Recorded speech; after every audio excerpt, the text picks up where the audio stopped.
Amoureux de la parole de Dieu, nous allons méditer sur l'histoire de Jésus et de la Samaritaine dans le chapitre 4 de l'Évangile selon Saint Jean, qui part du verset 1 au verset 42 et qui dit ceci.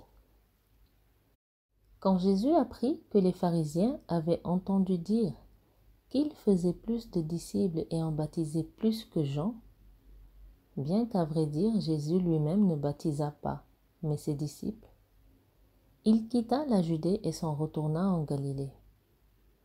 Or, il lui fallait traverser la Samarie.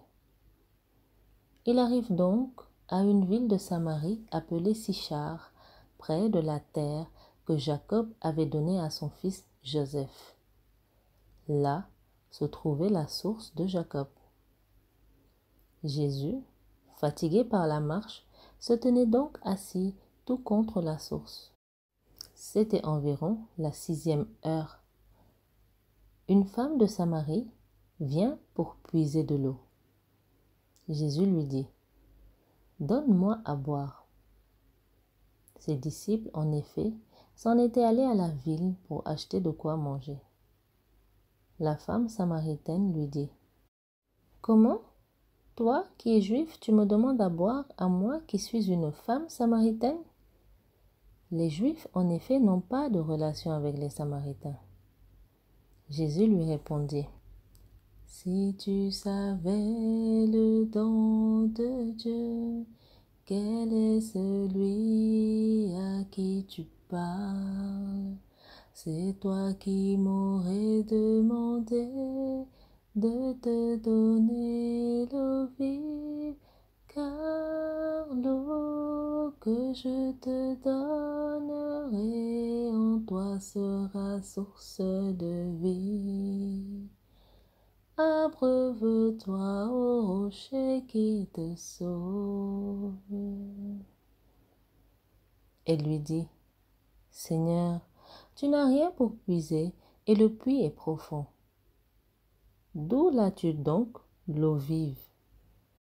Serais-tu plus grand que notre père Jacob, qui nous a donné ce puits et y a bu lui-même, ainsi que ses fils et ses bêtes? » Jésus lui répondit, « Quiconque boit de cette eau aura soif à nouveau, mais qui boira de l'eau que je lui donnerai n'aura plus jamais soif. L'eau que je lui donnerai deviendra en lui source d'eau jaillissant en vie éternelle. »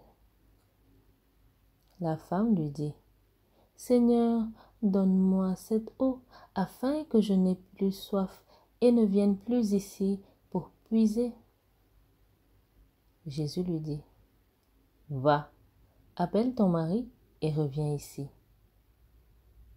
La femme lui répondit, « Je n'ai pas de mari. » Jésus lui dit, « Tu as bien fait de dire « Je n'ai pas de mari », car tu as eu 5 maris, et celui que tu as maintenant n'est pas ton mari. En cela, tu dis vrai. » La femme lui dit, « Seigneur, je vois que tu es un prophète. Nos pères ont adoré sur cette montagne, et vous, vous dites, c'est à Jérusalem qu'est le lieu où il faut adorer. »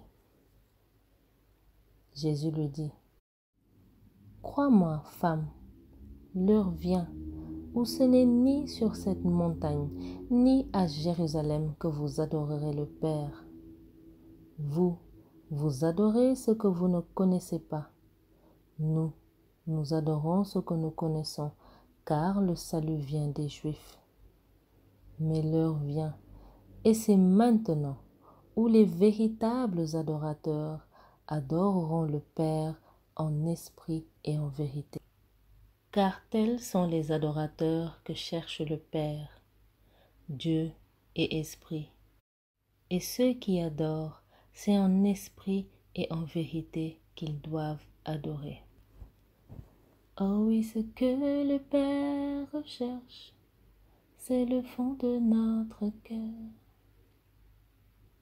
Ce que le Père recherche, ce sont les adorateurs qui adorent en esprit et en vérité. lui qui adore en esprit et en vérité. La femme lui dit, je sais que le Messie doit venir, celui qu'on appelle Christ. Quand il viendra, il nous dévoilera tout. Jésus lui dit, c'est moi, celui qui te parle. Là-dessus, arrivèrent ses disciples, et ils s'étonnaient qu'il parlât à une femme.